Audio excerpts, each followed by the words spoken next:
Елордамыз Астананың 20 жылдығына орай Нью-Йоркте Әбілхан Қастеев атындағы өнер мұражайының көрмесі ашылды.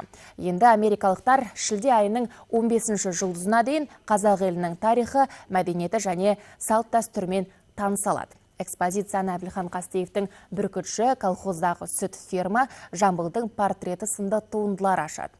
Сондай-ақ Николай Хлудовтың өгізге мінген бала, Ольга Кужеленканың қазақ КСР халық артысы Роза Бағланованың портреті, Мария Лизагубтың халық шебері шығармалары қойылған.